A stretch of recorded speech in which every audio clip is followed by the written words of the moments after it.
onye sonyekwanụ ka anụ si atọ wee riwe anụ ma o ri ya anụ mmadụ ọ ga-erirịrị anụ udele maka na ọ bụ mgbe ya bụ onye ụsakwa ụsa riri ogwumagala ka ike ụsa na-agwụ ya maka na nwata rie ihe ọ na-amụrụ anya ụra atụ ọnya nwata rie awọ ọ jụọ anụ ntị adịkwa.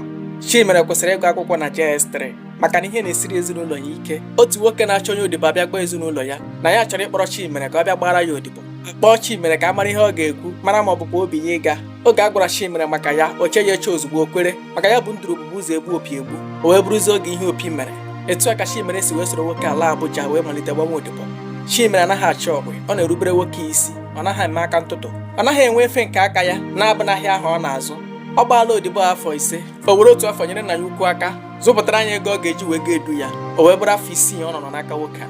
Ọ dịzi nwoke a ka Chimere alazi n'ala maka ezigbo agwa ọ na-akpa. Ọ dị ya ka ọ bụ nwa ya mana ịmara na nwoke a ga-atọza nwa maka na ọ na-adị mma amụọ gị ka ịmụkpanye onye ọzọ. Nwoke wee wepụta obi wee duo Chimere wee malite ahịa nke ya.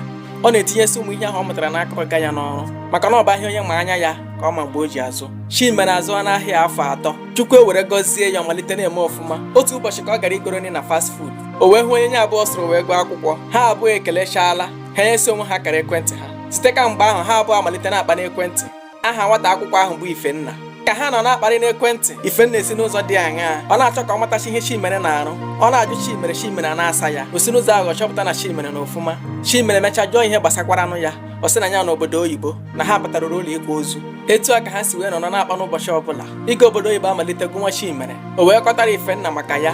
Ifenna sị na ọnwa egbuola ka tụrụ aka. Ifenna sị na o nwere ahịa ọ na-azụ n'obodo oyibo na ahịa ahụ ga-eme ya ọ bụrụ ọgaranya na ọ bụrụ na ọ ga-ewe ya afọ 6 ịbụ ọgaranya na ahịa ahụ ga-eme ya ọ bụrụ ọgaranya n'ọnwa 6. Uru a na-enweta na ya bụ ego ole itinyere. Kemgbe Ifenna gwachara Chimere ihe a obi Chimere koro n'obodo oyibo ọ nọkọta n'ụlọ ahịa ya o bulie kalkuletọ ọ pịkata ọ dị ya ka uru akarịala. Ifenna sị ya zitere ya ego dị etu a go were ya zụpụta ego. Etu a ka Chimere si wee na-erekpọ ihe ya obere regide rechaa wee zigara Ifenna. Ọ na-enwe olileanya na ego ahụ ga-amịta ezigbo mkpụrụ. Ka ọnwa abụọ gachara Ifenna sị ya sị anya gbagota na ego ya ametala mkpụrụ.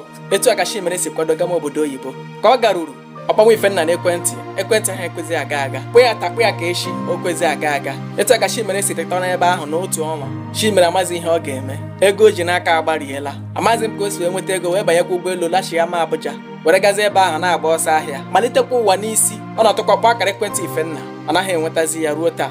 Ọ bụrụ etu a ka Chimere siri kwọcha aka tiere ọkụkọ akị ọka ọkụrụ ewere pụta ero ndị mmụọ mana ekele dịrị Chukwu na o nwetara chọpụ jirizie waya na-atụtụsị ahịa na-etinye na ya maka na akụ bụ ntụtụ. Gee m ntị ị bụrụ onye na-agba mbọ Chukwu ji oge wee gozi nwanne gbado anya ekwela ka ihe ọbụla megharịa gị anya n'ụzọ. Mụrụ anya ka azụ na onye chọrọ inweta gị ga-abịa dịka enyi. Mgbe ọ ga-abịakwana were abụba na tankị nwa bụ oke nkịta itinye isi o were mma kpaa gị ụbọ n'ahụ. Ụfọdụ bụ agụ mana ha yi awụrụ atụrụ were nwayọọ gbado anya hapụ ego mbute ka ofe rọrọ wee zoro gị nri nya dịna gị ngwa ngwa. Cheta na gbalụ gwuji eji ọ ga-ehurịrị ala wee gwupụta ọdụ ya. Ntị adịkwa ya gazie.